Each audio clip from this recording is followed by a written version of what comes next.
Some people want to adopt English as an official language. How can it be achieved and what changes can be brought about with this policy?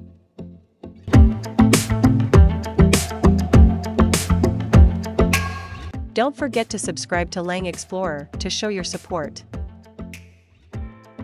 Some people in non-English speaking countries argue that it's crucial to adopt English as co-official language with the aim of stimulating people to improve their language skills, promoting the bilingualism in their countries, developing talents who can work internationally, and attracting skilled foreign workers with more ease.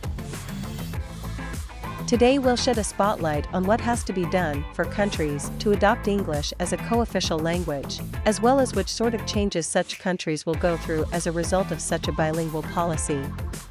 We hope this video can give you food for thought to stimulate more discussion on this subject.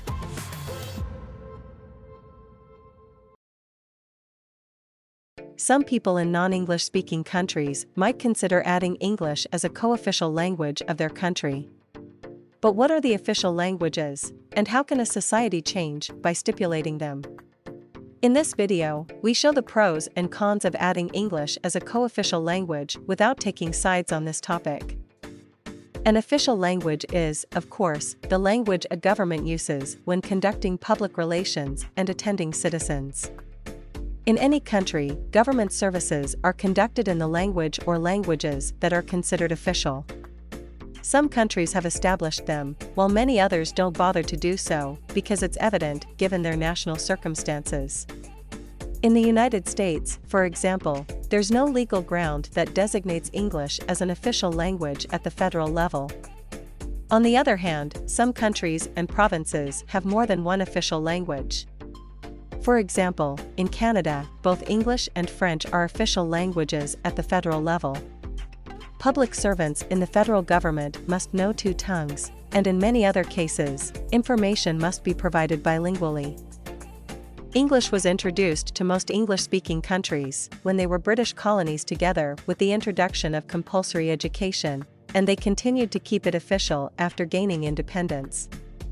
However, a country decided to switch its official language to English many years after the independence, Rwanda. A former Belgian colony used to have French as official language, but English was adopted as official in 1996, while education in English began in 2008.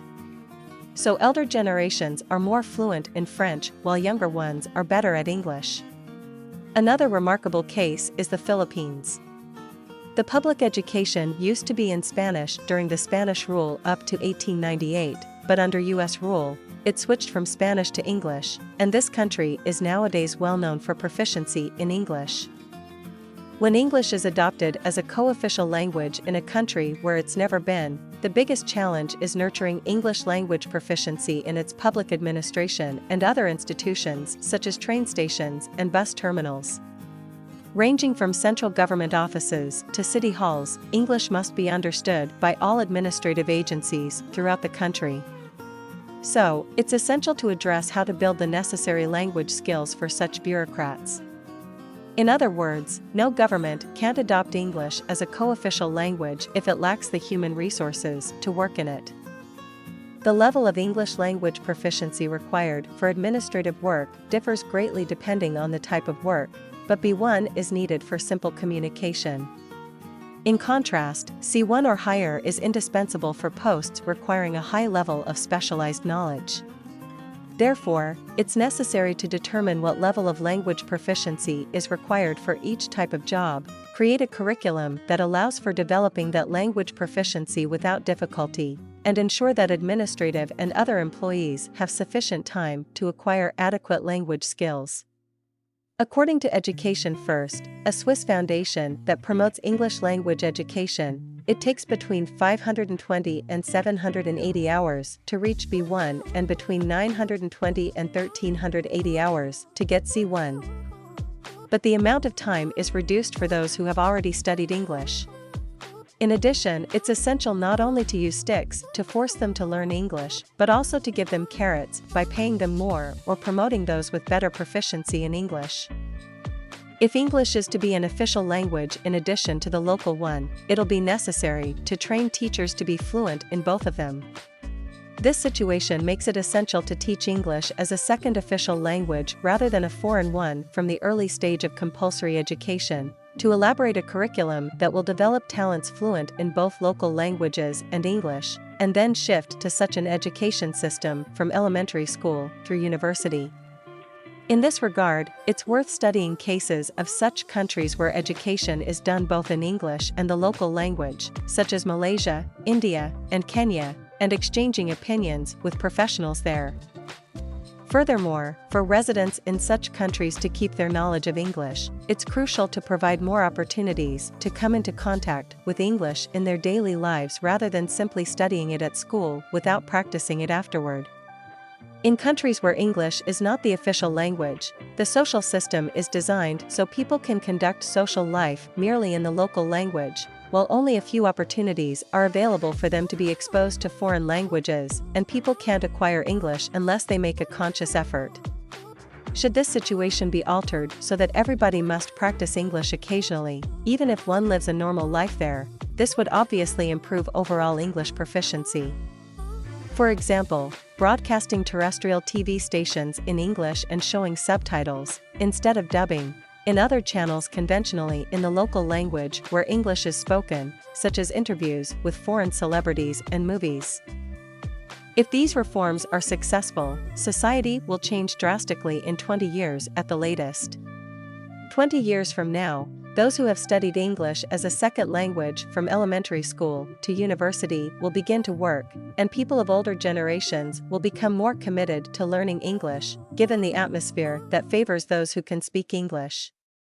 And the whole society changes when it has a critical mass of people fluent in English, especially among those with higher education. Nowadays, it's easy to get information from anywhere in the world using different social networks, but those who have a good command of English will leverage their language skills to participate in online conferences on a regular basis, to exchange with their peers overseas, or to participate in international conferences related to their field of expertise. However, some parts of the local population will have to struggle hard to adapt to this transition toward a bilingual society, so some support should be provided. As you can see, on the one hand, changing the law isn't enough to make English the official language, but it's also necessary to properly train people, especially civil servants, who can perform their duties in it.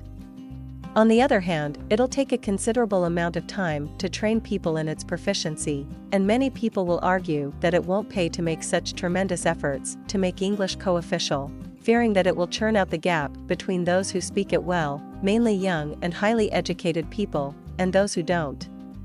It would be indispensable to spend enough time discussing the pros and the cons. Now, let's summarize what we've learned today. 1. An official language is the language used by the government.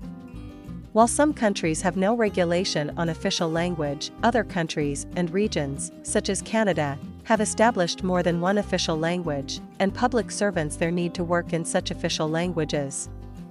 2. In countries where English is widely spoken, education is conducted in English. In addition to the former British colonies, Rwanda is switching from French to English, and in the Philippines, English is widespread as a result of the switch in education from Spanish to English. 3. If English is to become co-official, the biggest hurdle is to train civil servants who can work in English, training them up to 1,000 hours. Otherwise, the status of English as co-official language is unrealistic. 4. Another key to adopt English as co-official language is to teach English as such, rather than a foreign language, in the education so the younger generation be fluent in both English and the local language, and to create a unique local curriculum based on examples from English-speaking countries. 5. Other measures include providing more opportunities to be in contact with English by establishing English language terrestrial channels and by subtitling instead of dubbing. 6. If a country adopts English as co-official and achieve to have enough human resources, especially among those with higher education, and they'll actively engage in international exchange. On the other hand, other parts of the population can't adapt to this shift to English, so support for them is also necessary. 7. However, many people prefer continuing the status quo, where learning English isn't required. The question is whether people want to change it or not. Thank you for watching this video. We're looking forward to seeing you in the next one.